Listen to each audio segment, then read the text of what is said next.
সুপ্রিয় দর্শক, স্বাগতম জানাচ্ছি সর্বশেষ আপডেট বাংলা সংবাদে। শুরুতেই সংবাদ শিরোনাম। শুরুতেই জানিয়ে দিব, সংবিধান সংস্কার পরিষদ নিয়ে সংসদে উত্তেজনা। বিস্তারিত থাকছে প্রতিবেদনে। এদিকে শহীদ মিনার এলাকায় গুলি করে কলেজ ছাত্রকে হত্যা। বিস্তারিত থাকছে প্রতিবেদনে। আরও জানিয়ে দিব, উত্তরায় রিকশা চালককে পিটিয়ে হত্যার গুজব, দফায় দফায় সংঘর্ষ। বিস্তারিত থাকছে প্রতিবেদনে। এদিকে হাসিনাকে সরাতে ৩ মন্ত্রীর গোপন বৈঠক, ষড়যন্ত্র ছিল মার্কিন প্রশাসনের। বিস্তারিত থাকছে প্রতিবেদনে। আরও জানিয়ে দিব, জ্বালানি সংকটে ভরসা রূপপুর, শেখ হাসিনার মেগা প্রজেক্টটি স্বস্তিতে দেশ।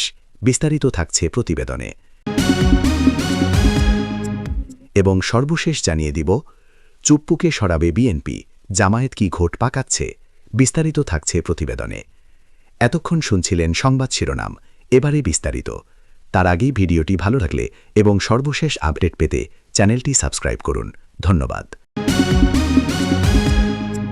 জুলাই জাতীয় সনদ বাস্তবায়নে গণভোটের রায়ের আলোকে সংবিধান সংস্কার পরিষদ গঠন এবং নির্বাচনের ৩০ দিনের মধ্যে সংস্কার পরিষদের অধিবেশন আহ্বানের কথা থাকলেও তা নিয়ে অনিশ্চয়তা দেখা দিয়েছে।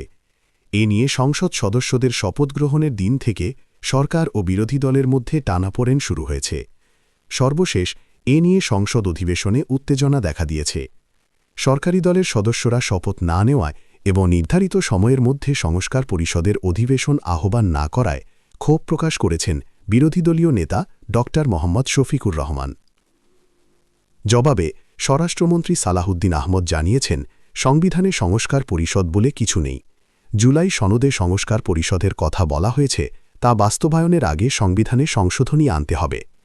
গত ১৭ ফেব্রুয়ারি সংসদ সদস্যের পাশাপাশি সংবিধান সংস্কার পরিষদের সদস্য হিসেবে শপথ গ্রহণ করেন জামায়াতে ইসলামী নেতৃত্বাধীন বিরোধী দলীয় জোটের সদস্যরা।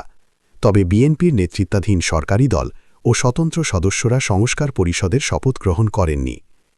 গত ১২ ফেব্রুয়ারি জাতীয় সংসদ নির্বাচনের সাথে জুলাই জাতীয় সনদ বাস্তবায়ন আদেশের উপর গণভোট হয়। ৬৮% বেশি হ্যাঁ ভোটে আদেশটি অনুমোদিত হয়। আদেশ অনুযায়ী হ্যাঁ জয়ী হলে জুলাই সনদের ৪৮ সাংবিধানিক সংস্কার প্রস্তাবের ৩৮টি বাস্তবায়ন করতে হবে, বাকি 10টি বাস্তবায়ন বাধ্যতামূলক নয়। দলগুলো নোট অফ ডিসেন্ট ভিন্নমত অনুযায়ী এসব সংস্কার প্রস্তাব বাস্তবায়ন করতে পারবে। গণভোটের প্রশ্নে ছিল, সনদে বর্ণিত পদ্ধতির আলোকে তত্ত্বাবধায়ক সরকার, নির্বাচন কমিশন, সরকারি কর্ম কমিশন, মহা হিসাব নিরীক্ষক ও নিয়ন্ত্রক, ন্যায়পাল এবং দুর্নীতি দমন কমিশন গঠন করতে হবে। নির্বাচন কমিশন বাদে বাকি সংস্কারগুলোতে বিএনপির নোট অফ ডিসেন্ট রয়েছে। বিএনপি জুলাই সনদ বাস্তবায়নের বিষয়ে সোচ্চার থাকলেও সংস্কার পরিষদের বিষয়ে অনীহা প্রকাশ করেছে। গণ অভ্যুত্থানের অভিপ্রায়ের ক্ষমতা বলে রাষ্ট্রপতির জারি করা জুলাই সনদ বাস্তবায়ন আদেশে বলা হয়েছে, গণভোটে হ্যাঁ জয়ী হলে নবনির্বাচিত সংসদ সদস্যদের নিয়ে ১৮০ কার্যদিবস মেয়াদী সংবিধান সংস্কার পরিষদ গঠন করতে হবে। এই পরিষদ অনুযায়ী সনদে বর্ণিত উপায়ে তত্ত্বাবধায়ক সরকার, নির্বাচন কমিশন সহ অন্যান্য কমিশন এবং চলতি সংসদেই উচ্চকক্ষ গঠনের বিধান সংবিধানে অন্তর্ভুক্ত করবে। যে ৩০ সংস্কার প্রস্তাবে সব দলের ঐক্যমত হয়েছিল, সেগুলো বাস্তবায়ন করতে হবে পরিষদকে। আদেশের ১০ অনুচ্ছেদে বলা হয়েছে, সংসদ নির্বাচনের ৩০ দিনের মধ্যে সংসদ অধিবেশন আহ্বানের অনুরূপ পদ্ধতিতে পরিষদ আহ্বান করতে হবে, অর্থাৎ রাষ্ট্রপতি পরিষদের অধিবেশন আহ্বান করবেন। কিন্তু এই সময় শেষ হলেও অধিবেশন আহ্বান করা হয়নি। এ নিয়ে সংসদের ভেতরে বাইরে ক্ষোভ প্রকাশ করেছে বিরোধী দল। রাজধানীর কেন্দ্রীয় শহীদ মিনার এলাকায় দুর্বৃত্তদের ছুরিকাঘাত ও গুলিতে কলেজ ছাত্র রাকিব আহমেদ ২৫ নিহত হয়েছেন। ঢাকায় নিজের ঘরে পাওয়া গেছে জাহাঙ্গীরনগর বিশ্ববিদ্যালয়ের এক ছাত্রীর রক্তাক্ত লাশ। বাগেরহাটে দুর্বৃত্তের গুলিতে শ্রমিক লীগের সাধারণ সম্পাদক নিহত হয়েছেন। যশোরে রিকশাচালককে নৃশংসভাবে হত্যা করে রিকশা ছিনিয়ে নিয়েছে দুর্বৃত্তরা। ফেনীতে ফসলি জমির মাটি কাটা নিয়ে সংঘর্ষে মারা গেছেন এক যুবক। চট্টগ্রামে স্ত্রীকে হত্যা করে থানায় গিয়ে ধরা দিয়েছেন স্বামী।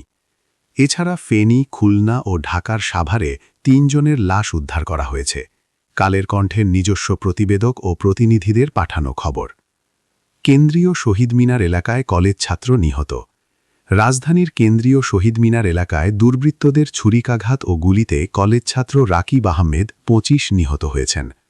গতকাল রবিবার রাত 10:30টায় ঢাকা মেডিকেল কলেজ হাসপাতালের চিকিৎসক তাকে মৃত ঘোষণা করেন। ঘটনাস্থল থেকে পথচারীরা শিহাব নামের এক যুবককে আটক করে গণপিটুনি দিয়ে পুলিশে সোপর্দ করে। রাকিবের মূল বাড়ি ভোলার সদর উপজেলার চৌমোহনী গ্রামে। তিনি গ্রামের তারিকুল ইসলাম খোকনের ছেলে। তিনি বোরহান উদ্দিন কলেজের বিএ দ্বিতীয় বর্ষের শিক্ষার্থী ছিলেন। রাকিবের বাবা ঢাকা বিশ্ববিদ্যালয়ের কর্মচারী। রাকিব পরিবারের সদস্যদের সঙ্গে রাজধানীর নিমতলী নাজিমউদ্দিন রোড এলাকায় বসবাস করতেন। রাজধানীর উত্তরা পশ্চিম থানা এলাকায় এক রিকশাচালককে পিটিয়ে হত্যা ও গুম করার অভিযোগ তুলে উত্তরা স্কয়ার বাণিজ্যিক ভবনে হামলা ও ভাঙচুরের ঘটনা ঘটেছে। এ সময় রিকশাচালকদের সঙ্গে পুলিশের দফায় দফা সংঘর্ষের ঘটনা ঘটে। রোববার ১৫ মার্চ রাত 12:30 থেকে ভোর পর্যন্ত উত্তরায় স্কয়ার গ্রুপের একটি বাণিজ্যিক ভবনের সামনে এই ঘটনা ঘটে। স্থানীয় সূত্র ও পুলিশ কর্মকর্তাদের সূত্রে জানা যায়, রোববার রাতে ভবনের নিরাপত্তা প্রহরীর সঙ্গে মার্কেটের সামনে রিকশা পার্কিং নিয়ে এক রিকশা চালকের বাগবিতণ্ডা হয়। পরে সেটি মারামারিতে রূপ নেয়।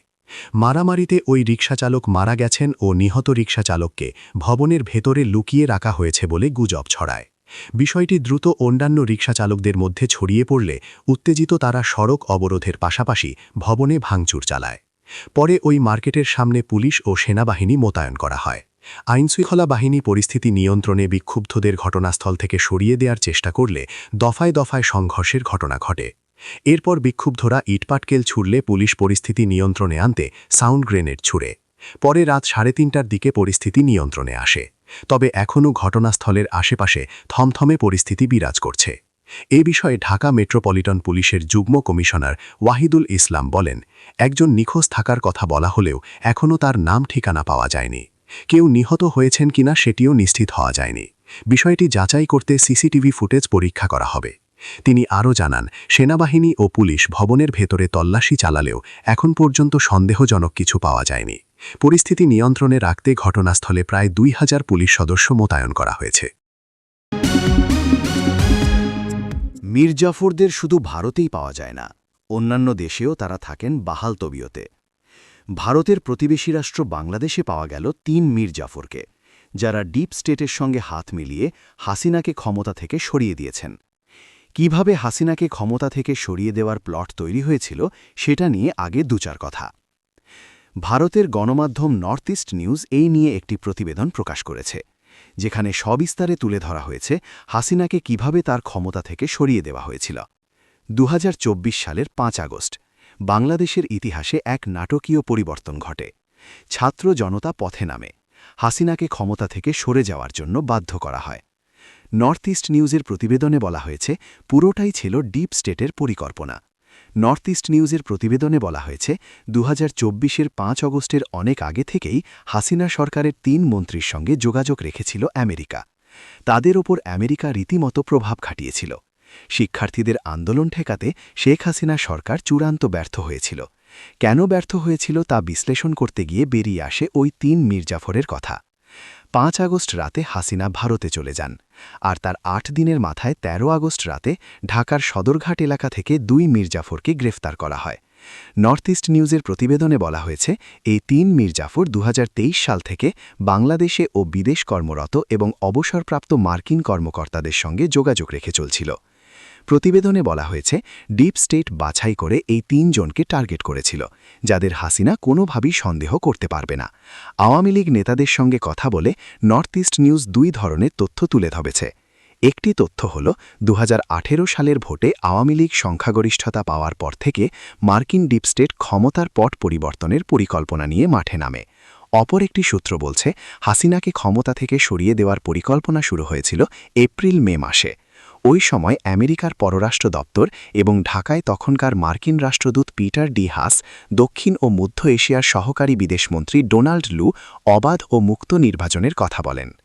নর্থ ইস্ট নিউজের প্রতিবেদনে বলা হয়েছে, মার্কিন রাষ্ট্রদূত পিটার হাস, যার মুখে বারবার বাংলাদেশে গণতন্ত্র পুনঃপ্রতিষ্ঠার কথা বলতে শোনা যায়, তিনিও হাসিনা সরকারের উৎখাতের অংশ ছিলেন। 2023 সালের সেপ্টেম্বরে শেখ হাসিনা শেষবার আমেরিকা সফর করেন। সেই সময় তিনি বুঝতে পেরেছিলেন মার্কিন ডিপ স্টেট তাকে ক্ষমতা থেকে সরিয়ে দিতে চাইছে। বাংলাদেশের ত্রয়োদশ জাতীয় সংসদ নির্বাচনে বিএপি নিরঙ্কুশ সংখ্যাগরিষ্ঠতা অর্জন করেছে। দ্বিতীয় বৃহত্তম দল হিসেবে আত্মপ্রকাশ করেছে জামায়াত। সংসদে তারা বিরোধী দলের দায়িত্ব পালনে অঙ্গীকারবদ্ধ হয়েছে। প্রশ্ন উঠছে, ক্ষমতার পালাবদলের পর রাষ্ট্রপতি শাহাবুদ্দিন চুপ্পু কি তার পদে থেকে যাবেন, নাকি বিএপি তাকে সরিয়ে দেবে? জামায়াত এবং জুলাই জঙ্গিদের মধ্যে যারা সংসদে প্রবেশ করেছেন তারা রাষ্ট্রপতি শাহাবুদ্দিন চুপ্পুর অপসারণের দাবি তুলেছেন, যদিও বিএপি সেই দাবিকে আমল দিতে নারাজ। এই প্রসঙ্গে শাহাবুদ্দিন চুপ্পুর সাম্প্রতিক অতীতে দেওয়া একটি সাক্ষাৎকারের উল্লেখ করা যেতে পারে। সেই সাক্ষাৎকারে রাষ্ট্রপতি শাহাবুদ্দিন চুপ্পুর মুখে শোনা যায় তারেক এবং বিএনপির প্রশংসা। রাষ্ট্রপতি বলেন, মূলত গণ-অভ্যুত্থানের কিছু নেতার চাপে আমাকে অপসারণের উদ্যোগ নেওয়া হয়। এ বিষয়ে রাজনৈতিক দলগুলো নিজেদের মধ্যে দীর্ঘ আলাপ আলোচনা করে একটি সিদ্ধান্তে আসে। এমনকি অন্তর্বর্তী সরকারও একটা সিদ্ধান্তে এসেছিল। সেটা হলো, যদি রাজনৈতিক দলগুলো চায় আমি অপসারিত হই, তাহলেই শুধু আমি অপসারিত হতে পারি, নচেত নয়। পরে দেখা গেল যে এই ইস্যুতে দুটি গ্রুপ হয়ে গেল। গ্রুপে গ্রুপে মিটিং হলো, আলোচনা হলো, তারা বিভিন্ন দল ও জোটের কাছে গেল।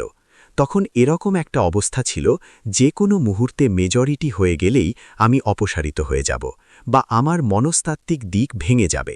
তখন তারা আমাকে অনুরোধ করবে পদত্যাগের জন্য। সেই সঙ্গে তার সংযোজন, কিন্তু বিএনপি থেকে উচ্চপদে আসীন নেতা আমাকে আশ্বস্ত করে বলেছিলেন যে আপনার প্রতি আমাদের সমর্থন আছে, আমরা সাংবিধানিক ধারাবাহিকতা অক্ষুণ্ণ রাখতে চাই, কোনো অসাংবিধানিক উপায়ে রাষ্ট্রপতিকে অপসারণের পক্ষে আমরা নই। আমি বলবো যে বিএনপি ও তাদের জোট সঙ্গীরা একটা গ্রুপ হয়ে যায়, আর আরেকটা গ্রুপ হয়ে যায় তাদের আপনারা সবাই চেনেন, তবে তারা শেষ পর্যন্ত সফল হয়নি। উদ্যোগটা ব্যর্থ হল বিএনপি ও তাদের জোটের কারণে। একটা বৃহত্তর রাজনৈতিক দল যে স্ট্যান্ডটা নিয়েছে সেটাকে সরকার তখন সমর্থন করতে বাধ্য হল।